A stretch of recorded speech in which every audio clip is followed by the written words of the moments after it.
7월 마지막 주부터 시작을 해서 오늘까지 로마서 설교를 6번에 걸쳐서 했습니다. 새벽마다 로마서 말씀을 묵상하고, 그래서 오늘이 마지막 설교가 되겠습니다. 로마서 15장은 로마서 전체의 결론에 해당되는 그런 말씀이에요. 특별히 5절부터 7절에 있는 말씀을 보면 바울 사도가 로마 교회에 하고 싶은 직접적인 그런 말을 표현하고 있습니다. 5절부터 7절에 있는 말씀을, 여러분이 성경에 있는 말씀을 다시 한번 보시면은, 이제 인내와 위로의 하나님이 너희로 그리스도 예수를 본받아 서로 뜻이 같게 하여 주사 한 마음과 한 입으로 하나님 곧 우리 주 예수 그리스도의 아버지께 영광을 돌리게 하려 하노라. 그러므로 그리스도께서 우리를 받아 하나님께 영광을 돌리심과 같이 너희도 서로 받으라. 그렇게 말하고 있습니다. 바울 사도가 이렇게 말하는 이유는 앞서 이미 말씀드렸습니다마는 로마 교회 상황 때문에 그래요. 로마 교회에 유대인 출신 그리스도인과 이방인 출신 그리스도인 사이에 갈등이 있었습니다. 특별히 수적으로는 이방인 그리스도인들이 좀 다수를 차지하고 있었고, 성경에 믿음이 강한 자와 믿음이 약한 자라고 하는 표현이 있습니다만은, 그것은 바울 사도가 그렇게 누가 믿음이 강하고 믿음이 약하다라고 표현한 것이 아니라 자기들 스스로 우리가 믿음이 강한 자야 라고 말하는 그런 사람들을 말하는 것인데, 그들은 대체적으로 이방인 출신들이었습니다. 다수를 차지하고 있기 때문에 소수인 유대인 그리스도인들을 향해서 우리는 자유가 있고 너희들은 율법에 매여 있으니까 우리는 다 감당할 수 있는 믿음이 강한 자다, 스스로 자기를 가리켜서 믿음이 강한 자라고 표현한 것입니다. 그런 갈등 때문에 지금 바울 사도는 5절부터 7절에 있는 이 말씀을 직접적으로 하고 있는 거죠.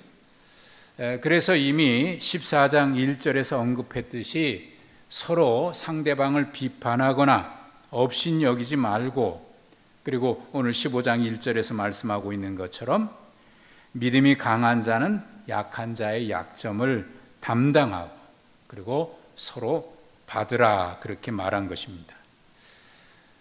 사실 교회가 하나 되지 않고 출신이나 이런저런 일들로 인해서 서로 자기 주장하고 우리가 조금 더 강하다고 해서 약한 자를 업신여기거나 그렇게 해서 서로 교회가 하나 되지 않고 다투게 된다면, 분열이 되고 있다면 하나님께 영광이 될 수가 있겠습니까? 교회가 하나 되는 것은 하나님의 뜻이고, 또 우리 주님이 요한복음 17장 마지막 십자가를 지시기 전에 기도했던 그 기도에 간절하게 기도했던 내용이기도 합니다.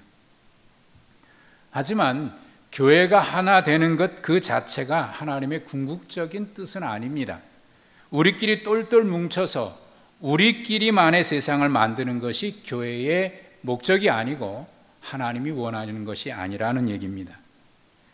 교회가 하나 되기를 바라시는 하나님의 뜻은 다른 곳에 있습니다. 바울 사도는 6절과 7절, 9절에서 3번씩이나 하나님께 영광을 돌리게 하라라고 하는 말을 반복을 하고 있습니다. 이것이 하나님의 교회가 하나 되어야 되는 목적입니다. 교회가 하나 되고자 되어야 한다는 말은 그 자체 목적이 있는 것이 아니라 더 큰 목적인 하나님께 영광을 돌리기 위해서 교회는 하나가 되어야 된다고 얘기하는 것입니다. 그렇다면 우리는 사도가 그렇게 강조한 하나님의 영광이 무엇이고, 또 어떻게 하면 하나님께 영광이 될 수 있는지를 묻는 것은 당연한 것일 겁니다.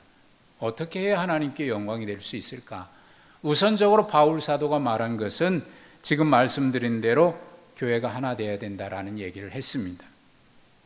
그리고 교회가 하나 되기 위해서 구체적으로 그리스도인들이 교회 안에서 실천해야 될 방안을 구체적으로 제시를 하고 있는데 그 15장 1절에 있는 거죠. 믿음이 강한 자는 믿음이 약한 자의 약점을 담당하라 하는 겁니다. 말씀드린 대로 여기 믿음이 강한 자와 약한 자는 바울 사도가 그렇게 정의한 것이 아니고 자기들 스스로 우리는 믿음이 강한 자다라고 말하는 사람들이 자기들이 말할 때 약하다라고 생각하는 사람들의 모든 것을 담당해줘라, 그런 얘기입니다. 그리고 5절과 6절에서는 서로 뜻을 같이 해서 한 마음과 한 입이 되어야 한다고 얘기를 했습니다. 이는 7절에서 너희도 서로 받으라, 그리고 9절에서 이방인들도 라고 말한 것에서 알 수 있듯이 이방인들과 유대인들 간에 서로 하나 되어야 되는 것을 말하는 것이죠. 그리고 그렇게 하나 되어서 이루어야 될 하나님의 뜻은, 더 큰 하나님의 뜻은 9절 이하에서 말씀하고 있습니다. 그것은 교회 안에서 이방인과 유대인이 하나됨, 그것을 뛰어넘어서 온 세상의 구원을 말하는 것입니다.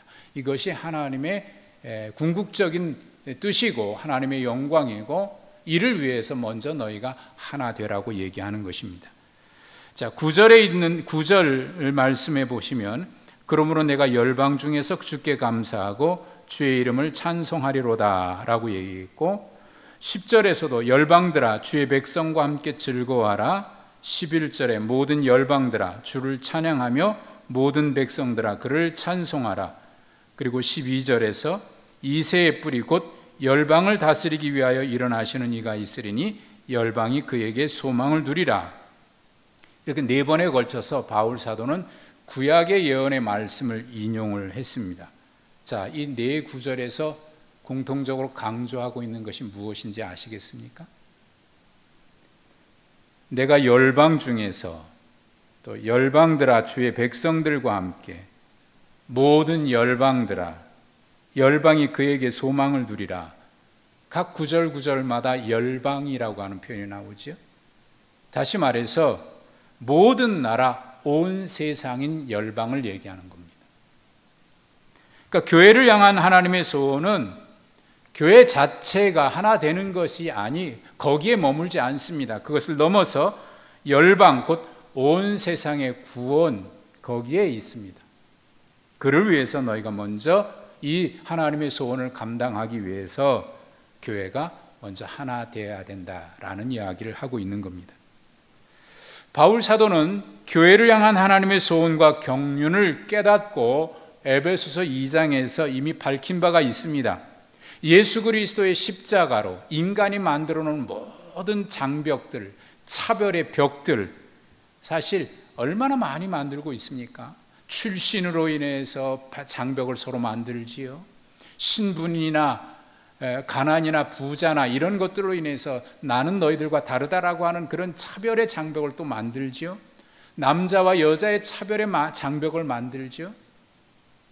또 지위나 직장이나 뭐 이런 것들 가지고, 또 배웠느니 못 배웠느니 이런 걸 가지고 사람들은 끊임없이 장벽들을 만들어놔요. 이게 분열의 원인이죠. 그러나 예수 그리스도 안에는 이런 모든 장벽이나 차별의 장벽을 주님이 십자가로 다 허무셨다는 거예요. 그래서 그리스도 안에는 모두가 차별이 없이 다 하나님의 자녀로 그리스도 안에서 하나님께 나아갈 수 있게 된 것, 그것이 교회를 향한 하나님의 섭리요 경륜이라고 하는 것을 바울 사도는 깨닫고 그리스도로 충만한 교회의 모습을 에베소서에서 얘기를 했습니다. 이것이 교회를 향한 하나님의 소원이고 교회가 이 땅에 존재하는 목적입니다.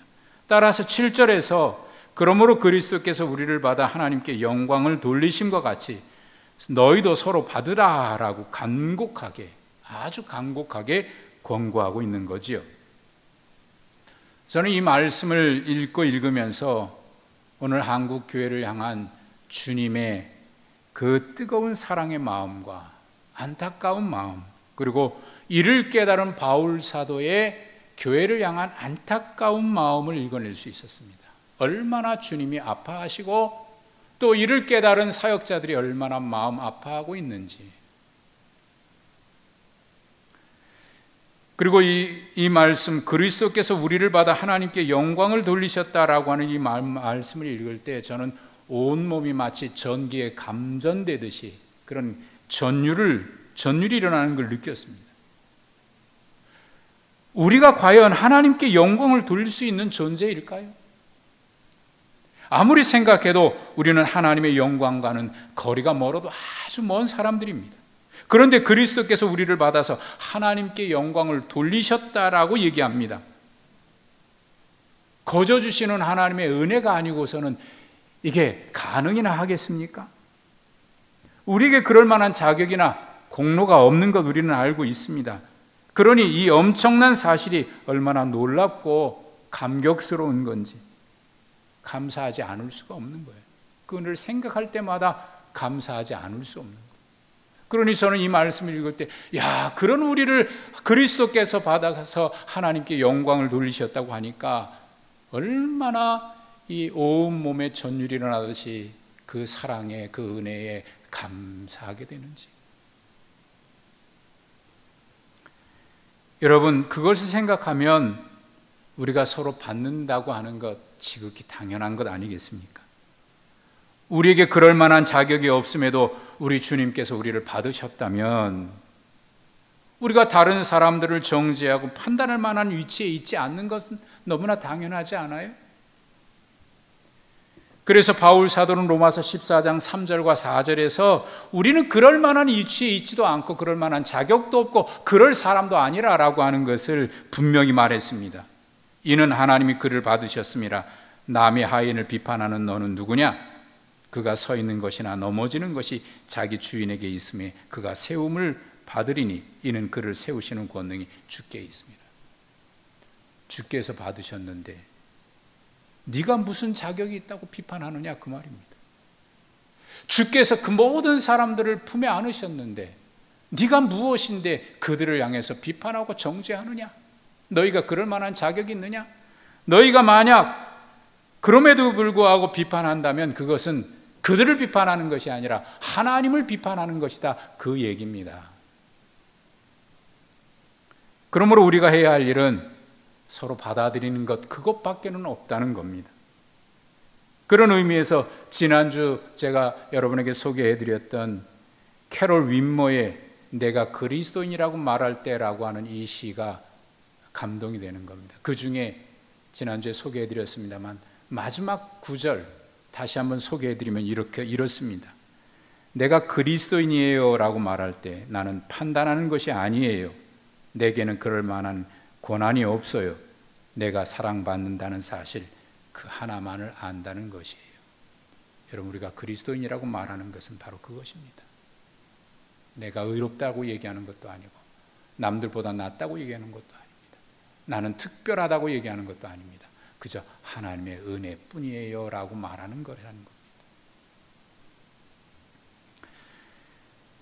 바울 사도는 하나님의 그 소원을 위해서 우리에게 필요한 자세를 말했습니다. 먼저 바울 사도는 그리스도인은 자기를 기쁘게 하는 사람이 아니다. 그리스도인은 자기를 기쁘게 하기 위해서 사는 사람이 아니라는 겁니다. 1절 2절에서 그리스도인은 자기를 기쁘게 하는 사람들이 아니라 오히려 우리 각 사람이 이웃을 기쁘게 하되 선을 이루고 덕을 세우도록 하라고 말합니다. 사실 이 얘기할 때 당시 로마 사회에 살고 있는 사람들은 이 말을 받아들이기 매우 힘들었을 겁니다. 사실 로마 사회에서는 이런 태도가 말도 안 되는 거예요. 자기만 좋으면 그만이지 남을 위한다고 하는 것 바보 같은 짓입니다. 그 당시의 가치 기준은 힘의 논리가 지배하고 있고 힘이 최고의 덕입니다. 이기는 것이 덕이고 이기는 것이 선입니다.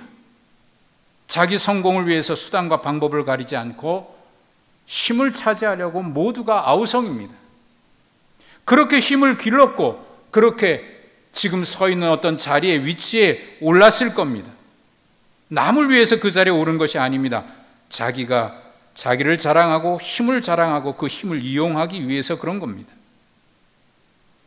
자기를 위한 거지 남을 위한 것이 아닙니다. 그런 가치관이 지배하고 있는 로마 사회에서 그리스도인들을 향해서 남을 기쁘게 하라? 그것은 그 당시 사회 가치관으로 보면 도저히 받아들일 수 없는 바보 같은 짓입니다. 그 시대뿐이겠습니까? 지금 우리가 살아가는 시대도 더하면 더하지 그때보다 못하지는 않습니다. TV 오락 프로그램을 종종 보다 보면 이런 말들을 해요. 나만 아니면 돼, 나만 아니면 돼, 그런 말을 해요. 어떤 프로그램을 진행하다가 지면 벌칙을 받는데 그때 나만 아니면 돼 하면서 정해진 룰이나 게임의 법칙을 지키지 않습니다. 나만 아니면 되니까 어떻게든지 이기면 된다는 겁니다. 그냥 오락으로 웃어 넘기기에는 왠지 모르게 뭔가 우리 마음이 개운치 않습니다. 왜냐하면 이 말에는 이런 의미가 담겨 있는 것이기 때문에 그렇습니다. 나만 좋으면 돼. 개인적이고 이기적인 이 시대의 가치관을 반영하는 말입니다. 정정당당하기보다 거짓과 반칙이 통하는 가치관의 반영입니다. 누군가 불행한 일을 겪어도 나만 아니면 그만이라는 겁니다. 다른 사람에게 피해를 주든지 말든지 나만 좋으면 그만이라는 겁니다.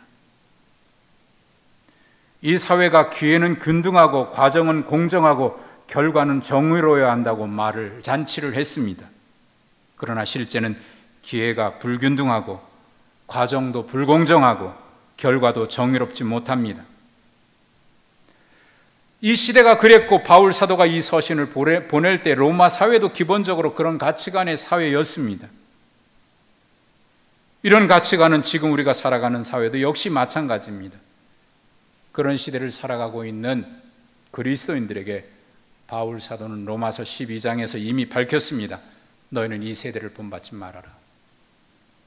그리고 마음을 새롭게 함으로 변화를 받아서 하나님의 선하신 뜻, 하나님이 기뻐하시는 뜻, 하나님의 온전하신 뜻이 무엇인지 분별하도록 하라고 얘기했습니다.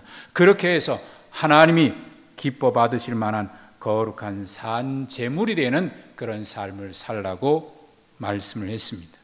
그리고 본문에서 구체적인 그 실천 방안으로 제시하는 것이 바로 이것입니다.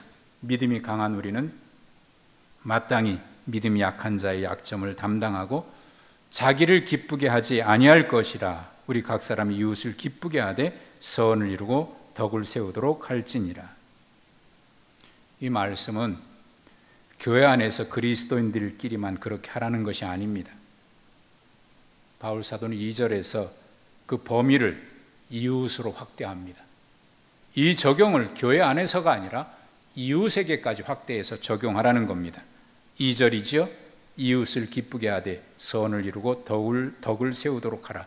그 범위는 이웃까지 확대됩니다. 그러면 이웃이 누군가? 누가복음 10장에서 예수님이 선한 사마리아인의 비유를 말씀을 하셨습니다. 거기서 이웃에 대한 정의를 새롭게 하십니다. 어느 율법사가 예수님께 나와서 어떻게 하면 영생을 얻을 수 있습니까? 라고 물으시니까 예수님이 율법에 어떻게 되어 있느냐라고 그에게 되묻습니다. 율법에 대해서 잘 알고 있는 그가 자신만만하게 대답합니다. 하나님을 사랑하고 이웃을 사랑하라고 율법에 기록되어 있습니다. 주님 칭찬하셨습니다.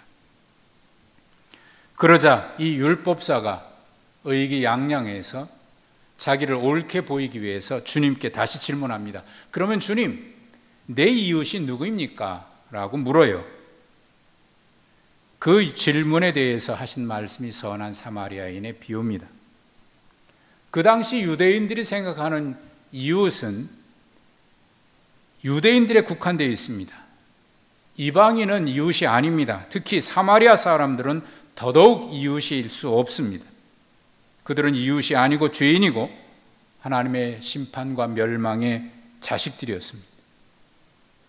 그런데 예수님이 강도 만난 사람을 돕는 사람은 사마리아 사람이라고 얘기를 하셨습니다. 강도 만나 죽어가는 사람이 유대인인지 누구인지에 대해서는 예수님 말씀하지 않으셨어요. 다만 그가 예루살렘에서 여리고로 내려가고 있다라고 하는 것과 그 앞뒤 문맥을 통해서 보면 그는 분명 유대인입니다. 따라서 강도 만난 유대인의 이웃은 당연히 유대인이어야 합니다. 그것도 제사장과 레위인, 더더욱 그렇습니다. 그런데 이웃이라고 생각했던 제사장과 레위인은 그냥 지나쳐버리고 말았습니다. 반면 이웃이라고 생각지 않고 이웃일 수 없었던 사마리아 사람은 그를 도와주었습니다. 예수님은 이 이야기 끝에 율법사에게 이렇게 질문하지요. 누가 강도 만난 자의 이웃이 되겠느냐? 율법사는 누가 나의 이웃입니까? 라고 물었는데 주님은 누가 너의 이웃이냐라고 묻지 않으셨고 너의 이웃이 누구냐라고 말씀하신 것이 아니라 강도 만난 자의 이웃이 누구냐라고 말씀하신 겁니다. 그러니까 이웃의 기준이 다른 거예요. 이웃의 기준은 나의 입장이 아니라 자기 입장이 아니라 이웃이 누구인지 자기 입장에서 판단하는 것이 아니라 상대방의 입장에서 이웃이 누구인지 판단하라는 겁니다. 우리는 교회가 이 세상의 이웃이라고 말합니다. 그런데 세상도 과연 교회를 이웃이라고 생각하고 있을까요? 지금 세상은 교회를 이웃이라고 생각하고 있지 않는 것 같습니다. 세상이나 언론도 정부도 교회를 이웃으로 생각하지 않습니다. 지금 교회는 세상의 선을 이루고 덕을 세우지 못하고 있습니다. 우리끼리 모여서 예배하면 하나님이 영광 받으시니까 세상이 어떻게 되든지 말든지 우리끼리 모여서 예배해야 된다. 그러는 사이에 교회를 통해서 많은 코로나 확진들이 늘어나고 있습니다. 그럼에도 모여서 예배하는 것을 포기할 수 없다고 말합니다. 예배를 위해서 순교했던 우리의 선조들까지 들먹거립니다. 그러나 그때와 지금의 상황은 다릅니다. 그때 순교했던 것은 신앙을 지키기 위한 것이지 이웃에게 그것이 피해를 주거나 그것 때문에 이웃까지 목숨을 잃게 하거나 그런 상황과는 전혀 다른 문제였습니다.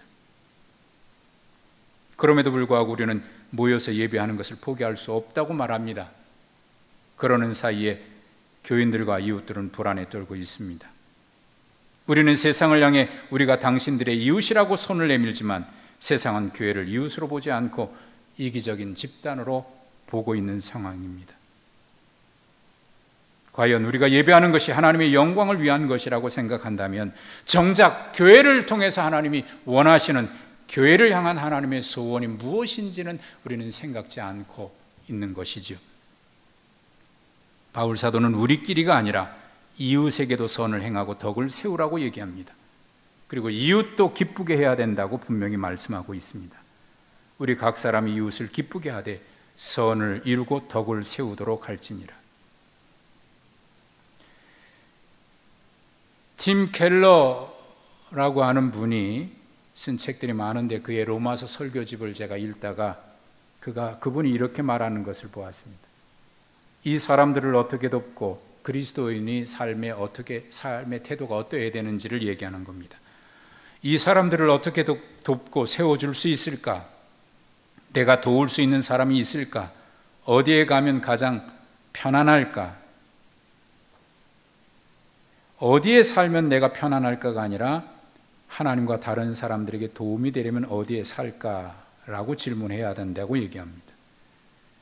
자신과 다른 견해를 가진 사람들을 이기려고 해서는 안 되고 도리어 존중하면서 내 자신의 입장을 제고할 수 있어야 된다.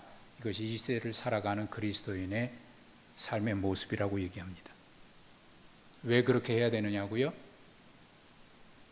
3절에서 분명히 얘기했습니다. 예수님이 그렇게 하셨기 때문이라. 왜 그렇게 해야 되느냐고요? 예수님이 그렇게 하셨기 때문이라. 3절, 그리스도께서도 자기를 기쁘게 하지 아니하셨나니.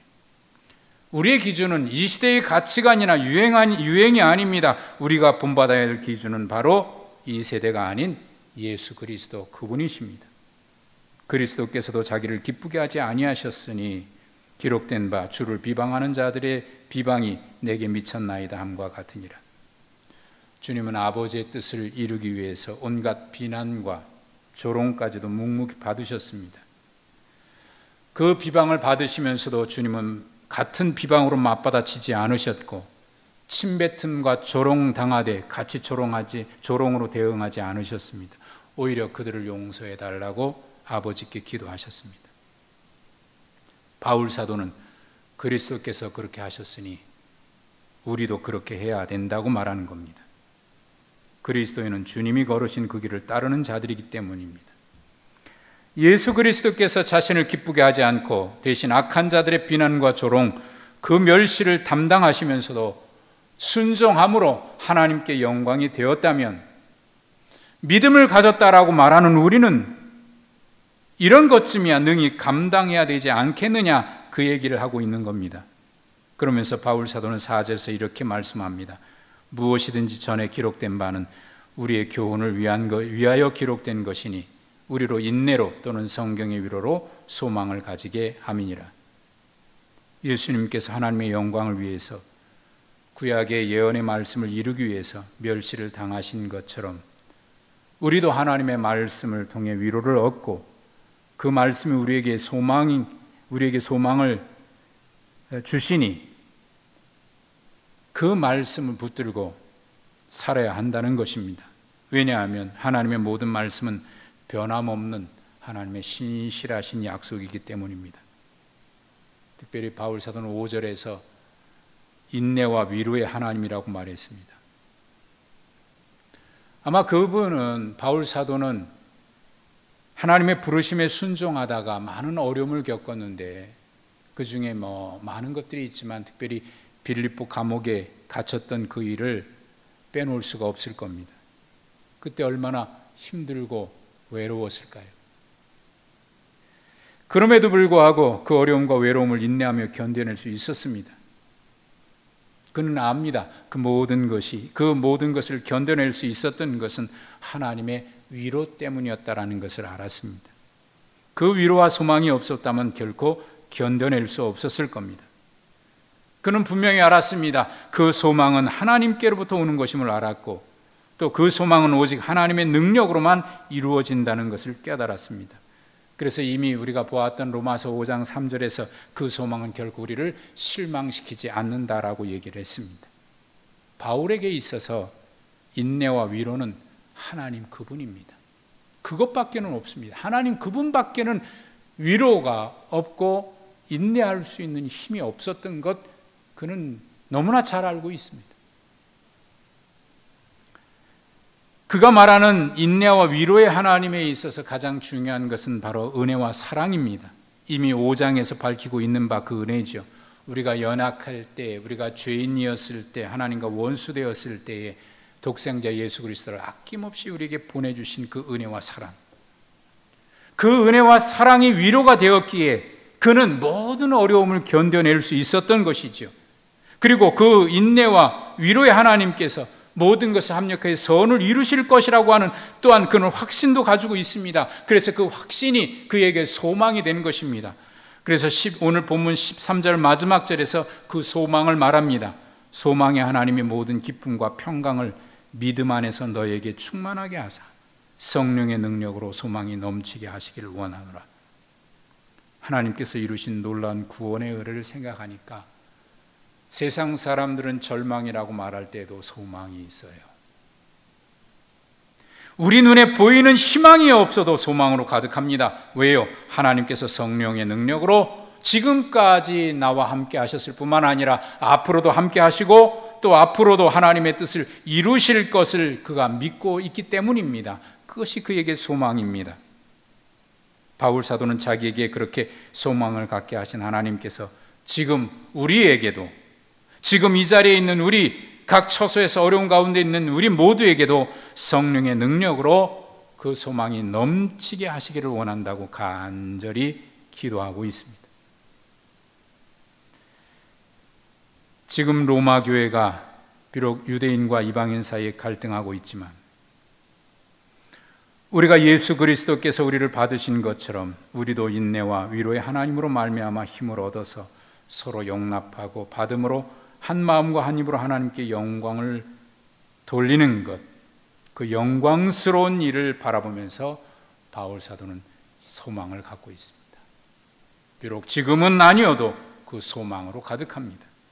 더 나아가 15장 22절부터 24절에 바울 사도가 구체적으로 밝히게 될 내용이 있는데, 그것은 바로 스페인까지 가서 땅끝까지 복음을 전하는 소망입니다. 그 일에 로마 교회가 한 마음으로 함께 참여해서 하나님의 교회를 향한 소원을 함께 이루어가기를 간절히 바라보고 소원을 품고 소망하고 있습니다. 사실 지금 고린도에서 로마서를 기록해서 베베를 통해 로마 교회 교인들에게 이 서신을 전달하는 바울은 이제 고린도에서 예루살렘으로 올라갑니다. 그를 기다리고 있는 것은 많은 환난이요, 박해요, 죽음, 결박이 기다리고 있는 것 성령의 깨우침을 통해서 알고 있습니다. 또 많은 성도들이 고린도 교회 성도들뿐만 아니라 마케도니아 빌립보 교회를 비롯해서 에베소 교회 모든 제자들이 극구 반대합니다. 예루살렘으로 올라가지 마십시오. 그럼에도 불구하고 인내와 위로에 하나님이 주신 소망이 있기에 그는 예루살렘으로 올라가면서 사도행전 20장 24절에서 이렇게 마지막 유언 같은 말을 남기고 떠납니다. 내가 달려갈 길과 주 예수께 받은 사명, 곧 하나님의 은혜의 복음을 증언하는 일을 마치려 하면은 나의 생명조차 조금도 귀한 것으로 여기지 아니하노라. 어려운 일이 기다리고 있고 또 앞으로 어떤 일이 일어날지 모르는 상황이지만 오직 인내와 위로의 하나님이 주신 소망이 있기에 그가 걸어가는 길은 희망의 길입니다. 그 희망, 그 소망, 바울에게 그 소망을 주셨던 인내와 위로의 하나님이 오늘 우리들에게도 함께해 주셔서 우리도 이 소망으로 충만하시기를 간절히 바라고 축복합니다. 팀 켈러의 최근에 우리나라에 소개된 책이 있습니다. 차이를 넘어선 그리스도인이라고 하는 책입니다. 다원주의 사회를 살아가는 그리스도인들, 많은 견해와 생각이 다르죠. 그런 시대의 그리스도인들은 과연 어떻게 살아갈 것이냐, 이 차이를 어떻게 극복할 것이냐에 대한 이야기를 담아낸 책입니다. 여러 사람들의 이야기를 그 책 하나로 묶었습니다. 거기서 팀 켈러는 그리스도인의 4가지 습관을 얘기하는데 겸손, 관용, 인내, 그리고 마지막으로 용기를 얘기했습니다. 그분이 하는 얘기는 이렇습니다. 우리는 이런 서로 다른 세상을 살아가면서 우리는 방어적이 되기보다는 겸손해야 하고, 강요하고 소외시키기보다 인내하며 설득해야 하고, 나와 생각이 다른 그들을 악마로 묘사하기보다 관용하고 존중해야 한다라고 얘기했습니다. 그리고 교회는 복음을 활용해서 4번째 습관인 용기까지 갖추어야 한다라고 얘기했습니다. 그가 특히 비복음적이고 비신앙적인 시대에 강조하는 것은 겸손과 용기의 근거인 복음이었습니다. 그가 말합니다. 복음은 어두워진 사람들의 눈을 뜰 수 있고 변화가 일어날 수 있다고 하는 실질적인 우리의 소망이다. 그리고 그 소망인 이유는 우리가 용기를 가지고 또 우리가 열심도 가지고 있기 때문이 아니라 그 소망은 바로 하나님이 그 복음이 약속하신 대로 우리의 삶의 현장에 실질적으로 개입하실 것이기 때문이라고 얘기했습니다. 따라서 우리는 이 길을 걸어가는 이유가 성공이 보장되어 있기 때문이 아니라 이 길이 하나님의 뜻이고 하나님께서 분부하신 것이고 옳은 일이기 때문이라고. 그래서 하나님께서 개입하셔서 역사하신다는 소망을 가지고 우리는 용기로 이 어려운 시대를 겸손과 관용, 인내로 살아가야 한다고 얘기하고 있습니다. 이것이 오늘 바울 사도가 우리에게 말씀하고 있는 하나님의 비전일 겁니다. 바울 사도도 그렇게 살았고, 비록 힘들고 어려운 때를 지나고 있지만 인내와 위로의 하나님께서 우리에게 주시는 그 소망으로, 그리고 주님이 품으셨던 그 마음으로 우리도 이웃을 기쁘게 하되 선을 이루고 덕을 세우는 일에 한 마음과 한 입으로 믿음의 길을, 이 믿음의 여정을 흔들림 없이 굳건하게 걸어갈 수 있는 우리 모든 초대 가족 식구들이 되시길 주님의 이름으로 축복합니다. 기도하겠습니다. 하나님, 감사하고 감사합니다. 우리가 하나님 앞에 영광이 될 수 있는 존재가 아닌데 그리스도께서 우리를 받아 하나님께 영광이 되게 하셨습니다. 주님이 그렇게 하셨던 것처럼 너희도 너희 자신을 기쁘게 하기보다 이웃을 기쁘게 하되 선을 이루고 덕을 세우라고 말씀하셨고, 이를 이루기 위해서 너희가 서로 믿음이 강한 자와 강한 자가 약한 자들을 담당하고 그들의 단점과 연약함을 받아주고 하나가 되어 온 열방을 향한 하나님의 거룩한 비전인, 교회를 향한 거룩한 소원인 하나님의 뜻을 이루어 가도록 우리에게 말씀하셨습니다. 아버지여, 이 어려운 때를 우리가 이 하나님의 거룩한 소원의 비전을 품고 가오니 소망 있는 우리의 발걸음이 힘있게 하시고 흔들림 없게 하시고 세상을 이기는 능력이 되게 하여 주시옵소서. 예수님의 이름으로 기도하옵나이다. 아멘.